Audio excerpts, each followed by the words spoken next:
통해서 읽어드리도록 하겠습니다. 사마리아 여자가 이르되 당신은 유대인으로서 어찌하여 사마리아 여자인 나에게 물을 달라 하나이까 하니 이는 유대인이 사마리아인과 상종하지 아니함이로라. 예수께서 대답하여 이르시되 네가 만일 하나님의 선물과 또 내게 물 좀 달라 하는 이가 누구인 줄 알았더라면 네가 그에게 구하였을 것이요 그가 생수를 내게 주었으리라. 이르시되 가서 내 남편을 불러오라. 여자가 대답하여 이르되 나는 남편이 없나이다. 예수께서 이르시되 네가 남편이 없다 하는 말이 옳도다. 너에게 남편 5이 있었고 지금 있는 자도 네 남편이 아니니 네 말이 참되도다. 여자가 이르되 주여 내가 보니 선지자로소이다.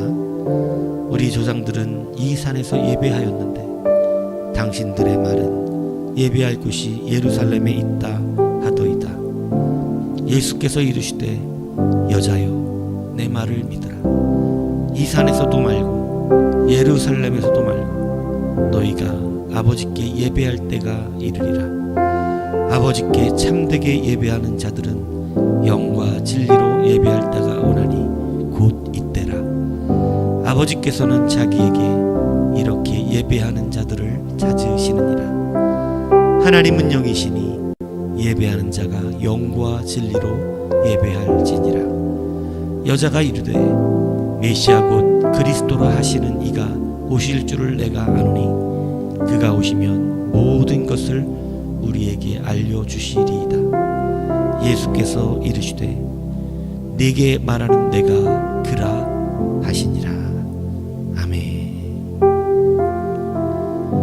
19세기 프랑스의 부유한 가정에서 태어난 루이 브라유는 3살 때 송곳에 눈을 찔려 시각장애인이 됐습니다.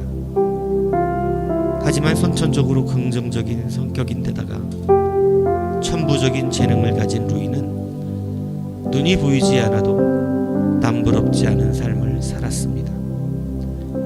연주를 듣고 악보를 모조리 외워 실력 있는 첼리스트가 되었고 선생님의 강의를 모두 외워서 공부하는 방식으로 왕립학교에도 진학했습니다.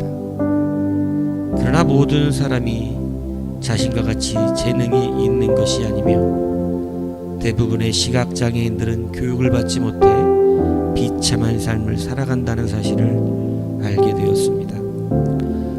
루이는 자신보다 이들의 삶을 위해 무언가를 해주고 싶었지만 뾰족한 방법이 떠오르지 않았습니다. 하루는 군인인 사를이라는 대위가 루이를 찾아와 자신이 개발한 새로운 암호 방식을 자랑했습니다. 손으로 만져만 봐도 식별이 가능해서 밤에도 암호로 사용할 수 있는 새로운 방식이었습니다. 사를 대위의 아이디어에서 힌트를 얻은 루이는 그날부터 밤낮 없이 점자 연구에 몰입했고 3년 만에 최초로 점자를 세상에 탄생시켰습니다. 루이는 자신이 아닌 다른 시각장애인들을 위해 점자를 만들었고 이후 세상을 떠날 때까지 30년 넘게 점자 보급에 온 힘을 쏟았습니다. 이 점자를 통해서 눈을 볼 수 없는 많은 사람들이 그를 읽을 수 있게 되었습니다. 루이는 자신과 같이 고통을 받는 자들을 돕고 싶은 마음, 그들을 사랑하는 마음으로 이것을 평생에 매닐했던 사람입니다. 19세기 영국 수의사이자 수학자였던 존 보이트 던럭은 아들 조니가 자전거를 타다가 사고가 나서 크게 다치게 됩니다. 당시 자전거의 바퀴는 금속으로 만들어져 있어서 울퉁불퉁한 길을 지날 때 크게 흔들려 큰 사고가 자주 나곤 했습니다. 자기의 아들이 다친 것을 보고 자기의 아들뿐 아니라 자전거를 타고 가는 많은 어린아이들이 위험에 노출되었다고 생각한 그는 안전한 바퀴를 만들어야겠다고 생각하게 됩니다. 존 보이드 던롭은 우연히 아이들이 축구공을 가지고 노는 모습을 보다가 자전거 바퀴에 공기를 넣은 고무 타이어를 만들어 보야겠다고 생각하게 됩니다. 이것으로 자전거 바퀴에 고무를 씌우고 공기를 넣어 충격을 흡수하는 타이어를 개발하게 됩니다. 그리고 이것이 계기가 되어 만들어진 회사가 바로 세계적인 타이어 회사인 던롭 회사입니다. 서울 가발박사라라고 하는 회사를 차린 장만우 형제는 가난한 집안에서 태어나 중학교도 갈 수 없었습니다. 그리고 당시에는 유일무이하게 남자로서 미용사 자격증을 땁니다. 그렇게 미용사 자격증을 땄는데 정작 자신은 얼마 지나지 않은 22살에 대머리가 되고 맙니다. 대머리라는 이유로 선을 보아도 퇴짜를 맞고 많은 사람들에게 놀림을 당하며 고통스럽고 부끄러운 삶을 살아야 했습니다. 학력도 없었고 또 머리까지 없으니 그는 늘 고통 가운데 시달리며 아픔을 느끼며 살았습니다. 그러다가 그는 자기가 사람들의 머리를 나게 하지는 못하지만 진짜 머리 같은 가발을 만들어 자기와 같이 고통받는 자들에게 조금이나마 소망을 주어야겠다고 생각하게 됩니다. 그렇게 가발 특허만도 15개이고 대한민국 제1호 가발 명장이로 임명이 됩니다. 그리고 연매출 20억 이상을 이루는 이른바 서민부자라고 불리는 그러한 사람이 됩니다. 그는 아버지가 주신 특별한 자산이 바로 탈모라고 자랑합니다. 평범한 직장인이었던 얼 딕스는 늘 덜렁거리는 아내가 자주 손을 다쳐 베어 상처가 나자 늘 거즈와 테이프를 붙여 친히 치료를 해 주었습니다. 그런데 딕스는 만약 내가 없을 때 아내가 다치면 어떻게 혼자 거즈와 테이프를 붙이지? 라고 하는 고민을 하게 됩니다. 결국 그는 우리가 잘 아는 일회용 반창고를 개발하게 됩니다. 그가 다니는 회사는 존슨앤존슨이라고 하는 회사인데 바로 이 딕슨의 아이디어를 가지고 밴드 에이드라는 이름으로 우리가 알고 있는 데일밴드라고 하는 최초의 반창고를 만들게 됩니다. 이것은 데이트를 쳤고 그는 부사장까지 승진하게 됩니다. 그런 그는 이렇게 말합니다. 나는 성공하기 위해서 발명한 것이 아닙니다. 단지 내가 사랑하는 사람이 행복하게 살기를 원했을 뿐입니다. 지금까지 말한 사람들의 공통점이 무엇입니까? 모두 결핍이 있는 자들이었다는 것입니다. 그런데 또 하나의 공통점이 있습니다. 그 결핍에 사랑이 부어졌다는 것입니다. 결핍이 있는 곳에 사랑이 머물면 그 결핍은 오히려 새로운 능력이 되게 됩니다. 부끄러움이 사라지고 겸손한 순종이 머물게 됩니다. 슬픔이 사라지고 감사가 넘치게 됩니다. 나의 아픔이 새로운 사랑으로 변화되어 창조적인 능력을 발휘하게 됩니다. 거기에서 새로운 생명이 잉태되는 놀라운 역사가 일어나게 됩니다. 오늘 본문의 여인은 바로 그렇게 결핍이 심한 여인이었습니다. 그는 본문이 말하듯 남편이 5이나 있었고 지금도 어떤 남자와 살고 있습니다. 이러한 심한 결핍으로 그는 아무도 물길로 오지 않는 대낮 뜨거운 저거 시간에 성읍에서 1km나 떨어져 있는 곳으로 물을 길러 나왔습니다. 보통 이 시간에 이스라엘 사람들은 잠시 낮잠을 즐기는 시간으로 활용하는 시간입니다. 그러나 이 여인은 아무도 만나고 싶지 않았기에 바로 그 시간에 나온 것입니다. 그러나 주님이 바로 그 시간에 이 여인을 찾아오신 것입니다. 물을 좀 달라 하는 예수님께 이 여인은 강팍하게 나옵니다. 유대인을 싫어하기도 하였고 또 아무도 만나고 싶지 않았는데 그러한 마음의 결핍 가운데 있던 경계심과 쓴뿌리가 예수님에 대한 그러한 좋지 않은 태도로 나타나는 것입니다. 자신은 사마리아인으로 계취급을 받고 있는 사람이었습니다.